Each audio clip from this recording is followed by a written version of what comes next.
ఏడో రోజు ఈరోజు ఒక శుభవార్త ఏంటంటే డిఫికల్ట్ పార్ట్ అయినటువంటి బుడమేరు 3 రీచెస్ కూడా క్లోజ్ చేశాం. దీనివల్ల ఒక నమ్మకం వచ్చింది. ఒక మాటలో చెప్పాలంటే వినాయక చవితి ఒక హిస్టారికల్ డే. ఎందుకంటే ఆర్మీ కూడా అప్రిషియేట్ చేశారు మన చర్యల్ని. వాళ్ళకుండే ఇంజనీరింగ్ డివిజన్ కూడా మన వాళ్ళు చేసినటువంటి ఎఫర్ట్స్ అన్ని చూసిన తర్వాత చాలా బాగా చేశారని మన వాళ్ళని అప్రిషియేట్ చేసే పరిస్థితి వచ్చారు.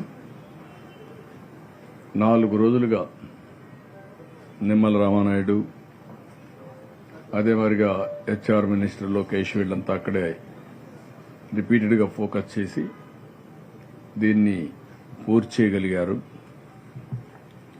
దీనివల్ల ఏదైతే వాటర్ వస్తుందో అది ఆగింది,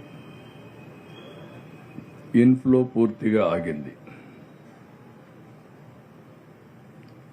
ఇది ఒక చరిత్రలో చేసిన తప్పుని కరెక్ట్ చేయడానికి ఒక హెర్కులస్ టాస్క్ అయింది.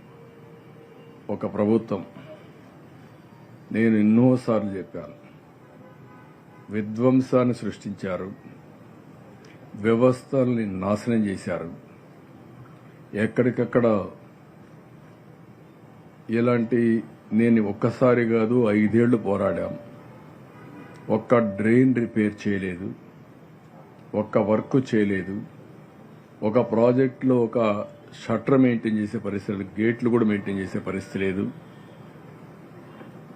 ఈ ప్రభుత్వం గడిచిన ప్రభుత్వంలో అన్నమయ్య ప్రాజెక్టు కొట్టుకొని పోయినా, 2 సార్లు గుండ్లకమ్మ గేట్లు పోయినా, ఒలిచెంతల గేట్లు పోయినా మెయింటెనెన్స్కి ఒక్క పైసా పెట్టలేదు. ఈ యొక్క బుడమేరుకైతే 5 వర్కులు శాంక్షన్ చేశాం. ఈ 5 వర్కులు నిలిపేశారు. ఇంకొక పక్కన బుడమేరు మొత్తం ఎన్క్రోచ్మెంట్, ఎక్కడ చూసినా కబ్జాలమయం అయిపోయింది. ఎక్కడ చూసినా వీళ్ళ ఇష్ట ప్రకారం ఇండ్లు కట్టేసే పరిస్థితికి వచ్చారు. ఎక్కడికక్కడ నీళ్లన్నీ బ్లాక్ అయిపోయినాయి, నీళ్లు పోయే పరిస్థితి లేదు. ఇప్పుడు కూడా చాలా డిఫికల్ట్గా ఉంది.